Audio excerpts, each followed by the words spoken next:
수행을 연습을 하는 시간 좀 짧은 사람이고요. 이번에 이제 그 연습을 좀 하게 됐는데, 전에 그러니까 이제 알아차림이 좀 습관적으로 알아차림이고 호흡으로 다시 돌아오고, 예를 들면은 그 다른 유튜브에서 이제 호흡 수행 같은 거를 알려줄 때 생각 호흡으로 다시 돌아와라, 생각 호흡으로 다시 돌아와라, 이렇게 얘기하더라고요. 그러다 보니 그러니까 호흡으로 다시 돌아왔을 때 끊어지고 비워진다는 느낌을 좀 못 받았던 것 같아요.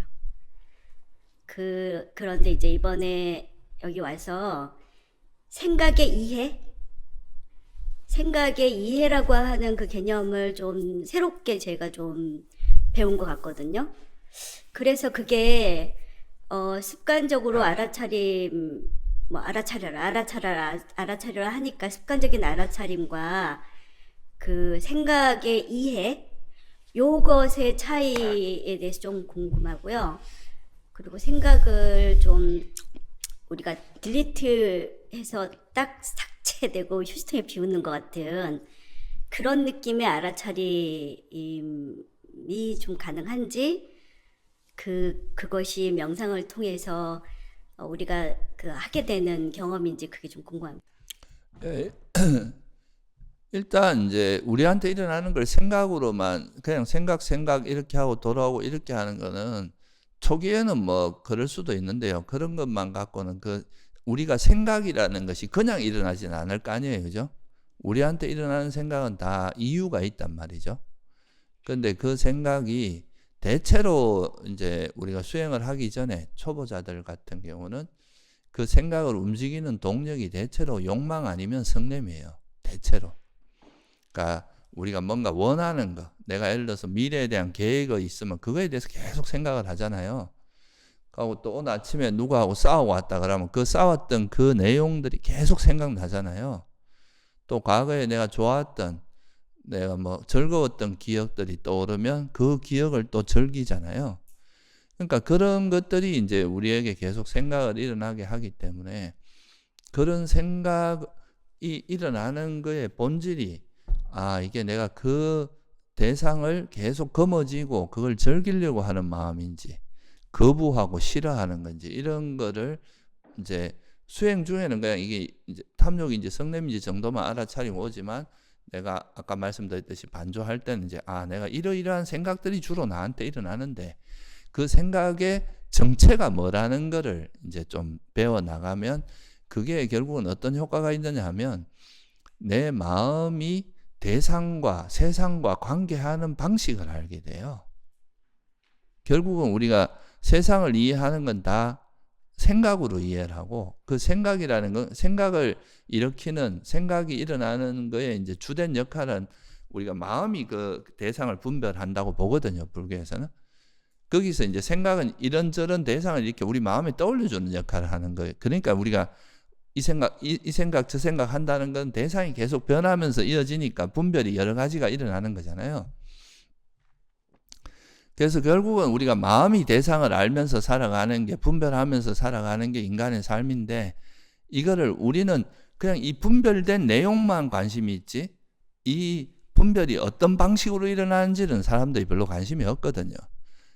그게 이제, 근데 내가 이 대상을 아는 이 마음의 방식이 어떤 식으로 대상을 알고 있는지, 이거를 이제 아는 게 바로 특히 마음에 대한 알아차림이에요. 이거는 이제 내 마음이 어떻게 움직이는지, 조금 더 요즘 세속적인 이야기를 하면 감정이 어떻게 움직이는지를 보는 거죠. 그러면 거기서 이제 우리 마음의 어떤 형태도 이해하게 되고, 그러면 이 생각을 그냥 막연히 생각이라고 그냥 멈추는 게 아니라 이 생각이 왜 일어나는지 그 뿌리를 이해하게 되고, 이 뿌리를 이해하고 이제 이거를 내려놓으면 생각은 저절로 가라앉거든요. 그런데 이 뿌리를 모르고 이 생각만 자꾸 차단하면 또 이 뿌리는 내 마음에 여전히 있거든요. 내 감정이나 이런 게 변한 게 아니라 그냥 생각을 멈춘 것밖에 없단 말이에요. 그러니까 이 생각은 잠시 이렇게 내가 집중하려고 할 때만 잠깐 멈췄다가 또 본래 현실로 돌아가면 또 옛날 그대로 일어나게 되게 되는 거죠. 그래서 우리가 이런 생각을 움직이는 그 소위 말해서 마음이나 감정 이런 걸 보게 되면 내 생각에서 이런 식으로 내가 세상을 하고 이럴 땐 이럴 때 내가 화를 많이 내고 이럴 때 내가 감정적으로 대응하고 이런 거에 대한 이해들이 쌓여. 그게 이제 특히나 일상에서는 그런 게 더 적나라하게 드러나거든요. 앉아 있을 때보다. 그래서 그런 거에 대한 관찰, 마음을 알아차린 그 힘이 있으면 그런 걸 관찰해 가면서 이 마음을 쉬게 하면 나머지 생각은 저절로 쉽니다. 왜냐하면 이런 감정을 기반으로 해서 생각이 일어나기 때문에. 그러니까 이런 식으로 마음을 쉬게 해서 삼매에 드는 걸 불교에서는 바른 삼매라고 해요. 그게 아니라 그냥 대상 자체를 그냥 대상에 막 집중하고 이렇게 해서 드는 삼매도 그것도 뭐 나쁜 건 아니지만은 근데 그거는 근본적으로 우리 마음을 바꿔주지 못해요. 집중력은 좋아질 수 있는데 그걸로 인해서 내 마음에 이렇게 내가 대상과 관계하는 이런 방식을 바꾸는 건 아니거든요. 그러니까 인식이 전환은 안 된다 이 말이에요. 생각이 바뀌지는 않거든요. 그래서 우리가 불교에서는 핵심적인 거는 결국 자기 마음에 우리가 용어를 그냥 탐진치라고 표현하지만 여러분들이 감정적으로 막 쌓여있던 거 어떤 집착이라든가 결핍이라고 요즘 말하는 뭐 결핍 뭐 이런 수많은 것들이 마음속에 쌓여 있거든요. 그거를 정확히 들여다보고 이게 어떤 원인에서 일어나고 어떤 구조에서 일어나고 이런 거를 풀어내야 되는데 그 고질적인 것들이 하나하나 풀어지면서 주변에 있는 것도 많이 풀어지거든요. 그런 걸 하기 위해서는 자기 마음을 보는 힘이 있어야 돼요. 그래서 그거를 이제 호흡 수행에서 우선에 이 마음의 정체 파악하는 정도는 시키고 반조 때는 이제 그런 생각이 왜 일어나는지 어떤 배경에서 일어나는지 어떤 내 과거의 역사에 의해서 어떤 삶의 흔적에서 일어나 이런 거를 이제 좀 보게 하는 거죠. 그러다 보면 이제 자기 마음의 구조를 조금씩 파악하게 되고 그러면서 이제 우리 지혜가 성장하거든요. 근데 그냥 단지 집중만 하는 건 그러니까 집중력만 성장하지 지혜가 성장하지 않습니다. 그게 큰 차이예요. 그래서 불교에서 말하는 삼매는 단순히 집중력을 개발하는 수행이 아니라 이 마음을 쉬게 함으로써 마음이 쉬어지면 이제 자연스럽게 삼매에 들어가거든요. 그런 방식으로 해서 이 삼매가 이제 더 깊은 통찰로 이어지도록 하는. 그러니까 이거를 좀 속되게 비유를 하면은 어떤 사람은 그냥 돈 버는 게 목적인 경우가 있어요. 그러면 이 돈을 벌기 위해서 수단과 방법을 안 가리고 돈을 벌 것이고 벌었다 해도 또 이 돈을 자기 욕심에 의해서 쓸 거란 말이죠. 근데 돈을 버는 목적이 이제 이렇게 기부를 하기 위해서는 좋은 일을 하기 위해서 이렇게 아주 건강한 마음으로 이렇게 많이 돈을 벌었다. 그러면 이 돈을 벌었다 해도 거기에 빠지지 않고 그걸 또 좋은 일에 쓸 거란 말이죠. 수행도 그런 거예요. 이 삼매력이라는 게 굉장히 큰 힘이거든요, 마음에. 근데 이거를 우리 마음에 있는 욕망이나 성냄을 내려놓으면서 이런 힘을 얻은 사람은 이 힘이 욕망이나 성냄으로 쓰이지 않아요. 근데 내가 욕망이나 성냄이 잠재되어 있는 상태에서 그런 힘이 길러진 사람은 이 힘이 자만심이나 막 내가 대단하다고 특별한 인간이라고 생각하는 그런 자만심이나 좀 안 좋은 쪽으로 아주 이게 또 마음에 힘이 있는 사람이 화를 낼 때는 훨씬 크게 나거든요, 그게. 그러니까 그런 쪽으로도 흘러갈 수 있기 때문에 그래서 부처님께서는 항상 바른 견해를 기반으로 해서 삼매를 닦으라고 했는데 이 바른 견해가 결국은 지혜거든요. 지혜를 기반으로 삼매를 닦고 이 삼매를 닦아서 그 삼매를 통해서 더 큰 지혜를 개발해서 우리가 더 이제 뭐 불교적으로 말하면 깨달음을 얻는 거고 세속적으로 말하면 더 지혜롭고 자비로운 삶을 살 수 있게 만드는 거죠. 그런 목적이라서 그래요. 네. 차이가 큽니다. 네. 한 가지는 또 저는 생각을 좀 비우는 것보다 감정을 비우는 게 조금 더 어려운데 감정 중에서도 수치심. 예를 들면 뭐 피드백을 받았다든지 뭐 상대에게 어떤 비판을 들었다든지 뭐 이럴 때 그게 오래 남고 그게 이제 알아차림으로 잘 끊어지지 않는 것 같거든요.